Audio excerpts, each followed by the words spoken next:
Halo semuanya, perkenalkan saya Anissa Fitriani dari Program Studi Mikrobiologi Institut Teknologi Bandung.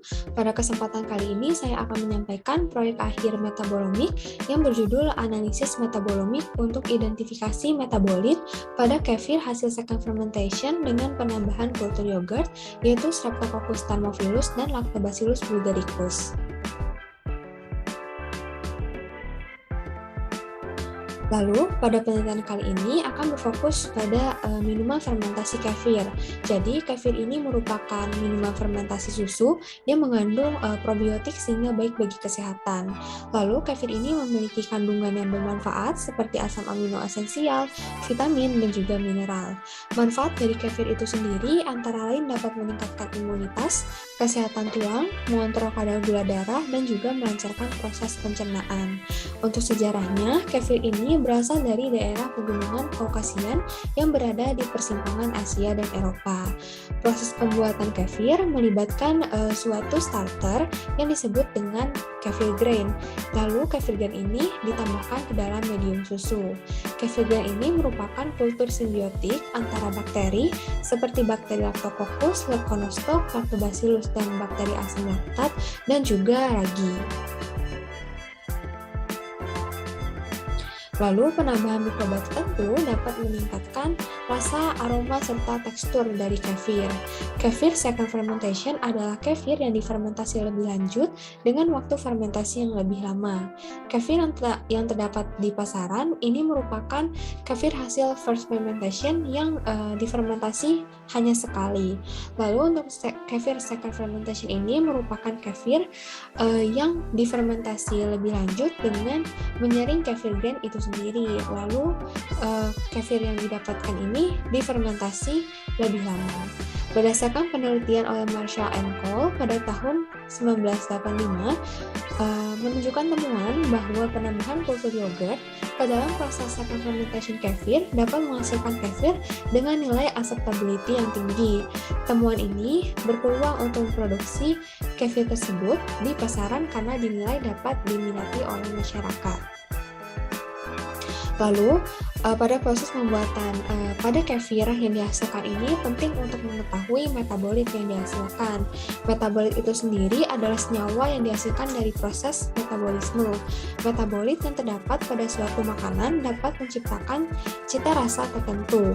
Pengetahuan terkait metabolit yang terdapat pada kefir dapat dikaitkan dengan mikroba yang terlibat dalam proses fermentasinya. Lalu, standarisasi mikroba fermentasi kefir dapat menghasilkan metabolit yang diinginkan sebagai tujuan untuk menciptakan kefir dengan cita rasa tertentu. Tujuan dari penelitian ini, yang pertama, untuk menentukan kandungan senyawa metabolit yang terdapat pada kefir second fermentation dengan penambahan kultur S. thermophilus dan L. bulgaricus. Lalu yang kedua, untuk menentukan hubungan antara dinamika populasi mikroba dengan kandungan metabolit yang terdapat pada kefir dengan penambahan kultur S. thermophilus dan L. bulgaricus. Untuk hipotesisnya, yang pertama, senyawa metabolit yang terdapat pada kefir antara lain alanin, prolin, asam glutamat, asam laktat, asam asetat, asam sitrat, dan sebagainya. Lalu yang kedua, kenaikan populasi S. thermophilus dan L. bulgaricus dapat meningkatkan kandungan asam laktat pada kefir second fermentation. Selanjutnya, studi literatur.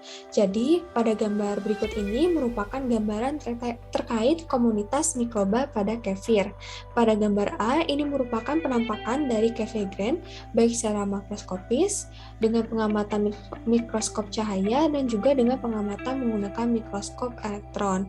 Pada gambar B, ini merupakan kelimpahan relatif bakteri dan ragi yang terdapat pada kefir first fermentation.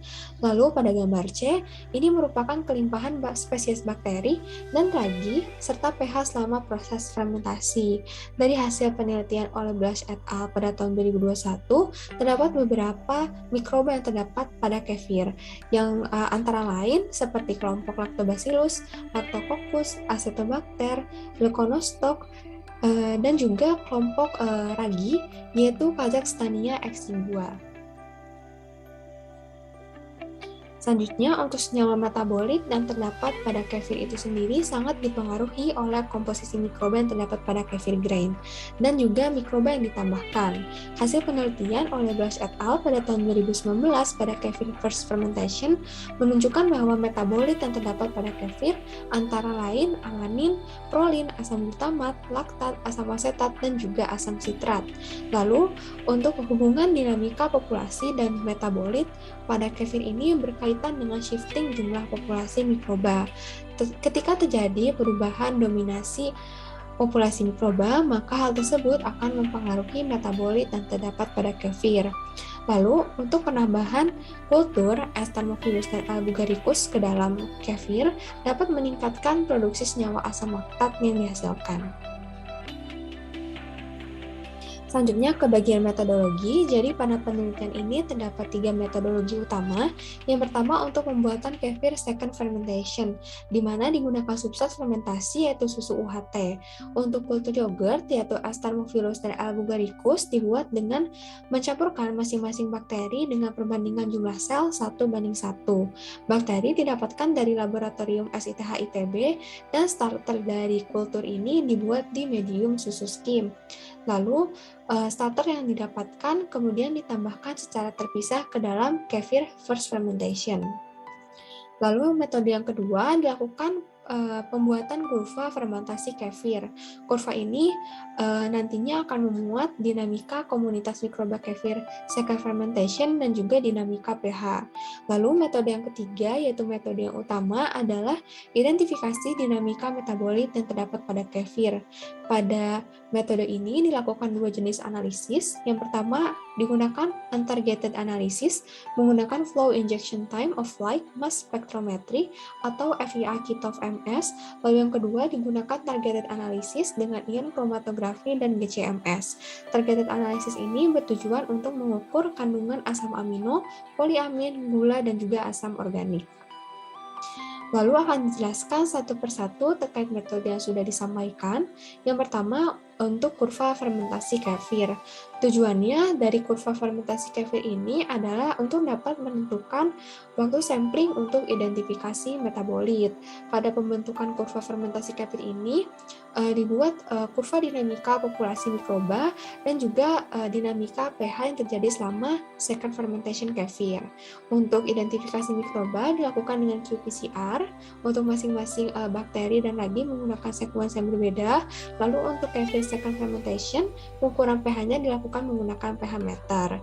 Kedua data ini kemudian akan digunakan untuk menentukan waktu sampling untuk identifikasi metabolit. Karena diharapkan waktu sampling ini kemudian dapat dilakukan ketika terjadi shifting populasi mikroba dan juga ketika terjadi perubahan pH yang signifikan. Selanjutnya, untuk metode yang ketiga, identifikasi metabolit kefir, dilakukan 2 jenis analisis. Untuk untargeted analysis, digunakan untuk menentukan jenis metabolit yang terdapat pada kefir, dan dilakukan menggunakan FEA-Kitov-MS. Lalu untuk targeted analysis, digunakan untuk mengkonfirmasi hasil dari untargeted analysis.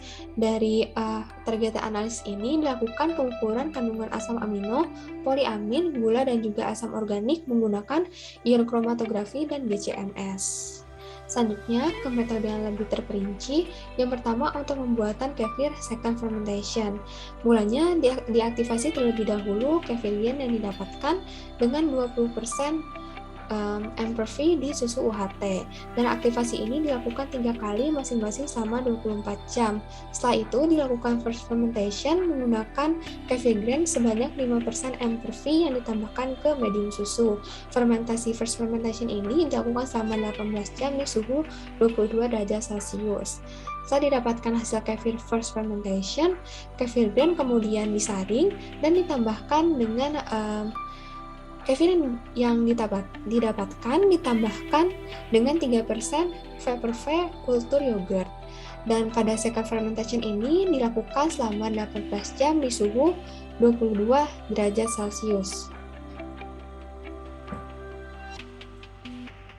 Selanjutnya untuk pembuatan kurva fermentasi kefir, Mulanya dilakukan sampling setiap 2 jam sekali selama 18 jam. Untuk dinamika populasi mikroba pada kefir second fermentation, pertama-tama dilakukan ekstraksi DNA yang dilanjutkan dengan qPCR. Berikut adalah langkah dalam mengekstraksi DNA.